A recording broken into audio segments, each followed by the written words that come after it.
I'm MOH in a wedding. I love my friend. I don't support the relationship. Would you do? Original post. I'm matron of honor in my close friend's wedding. I'll call my friend Jana and her groom to be Adam. Adam is emotionally abusive and manipulative. She had to beg him to propose. He finally did. Their wedding is in 2 months. Their relationship had been very toxic before, but over the last year, it seemed to get better. I got a text from Jana late last night. She told me Adam called the cops and she was done. Adam called during a verbal argument. Over their 4-year relationship, he's threatened to call the police a million times. Whenever they fight, one time she looked at his phone. He said he was going to call the police if she looked at his phone again. Adam threatened to sue Jana last night for her dog. Adam also calls Jana's mom to handle her every time they fight. Jana's mom, Linda, is very, very toxic. Linda has since texted Jana horrible things, including, "I'm done. I'm picking up your dog because he isn't safe. I'll never talk to you again. Next time I see you will be in the morgue. You drained our retirement. You are an embarrassment." Jana has very low self-esteem. She won't leave. Do I stay in the wedding when I don't support the relationship? Edit to Ed. I have told Jana that Adam is abusive. I've told him calling the police was incredibly manipulative. I've offered a spare room in my home. I've offered to help in every way I can. I cannot make her leave him, much as I'd love to do so. She insists she wants to make it work. OP replies before reading the update. Coastal Kid 92. This is a really tough one. One hand. You should want to ensure Jana doesn't get isolated and not have a connection to rely on if things escalate to a dangerous place. But on the other hand, it definitely could feel tough to be there for her on a day that she is going to get married to someone who doesn't bring out the best in her and vice versa. Given that you've just had another incident in their drama, it might be time to say some hard truths. That bitcha. I tell her that I support her, but I don't support the marriage, and I can't attend.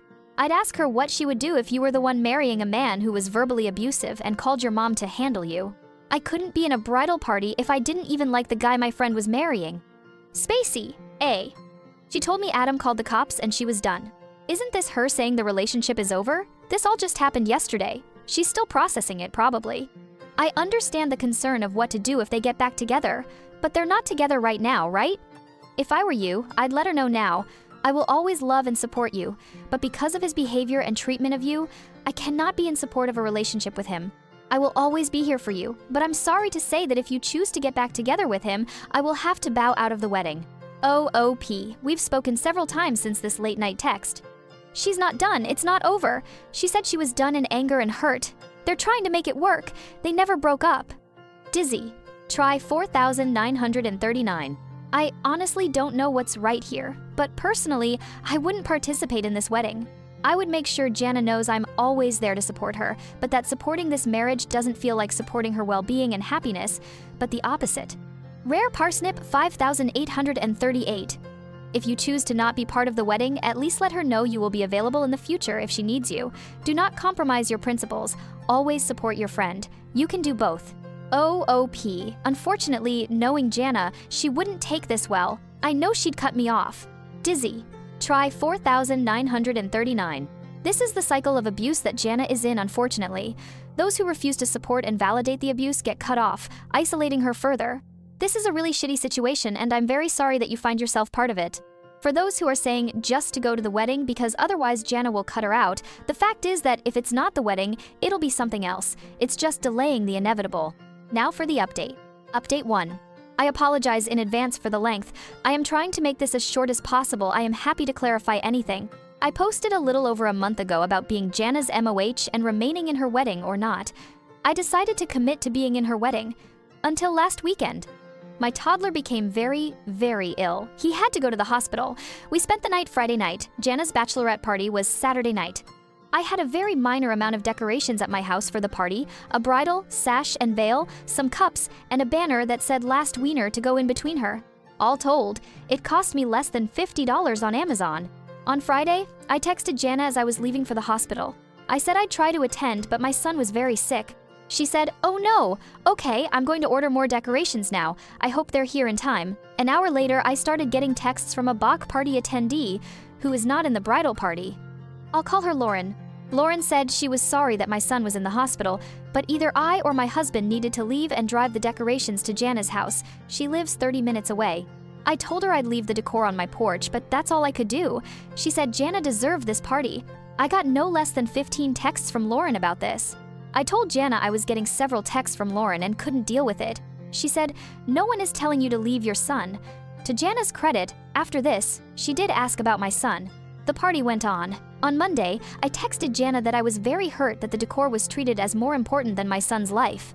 She waited 36 hours and said she was very hurt by me, acting like she didn't care about my son, but that she couldn't delay her bachelorette party and they needed these decorations for the Bach party she deserved. I replied with a screenshot of Lauren's message, and Jana told me there was no group chat about it. Last night, I asked Jana if she still wanted me to be in the party. She replied, basically putting it on me, saying she respects my decision either way and asked if I want to be in the bridal party. I don't know what to do. Update 2. We spoke on the phone last night. This morning, I backed out of the wedding. I sent this. I have been doing a ton of thinking since our call. I'm sure you have too.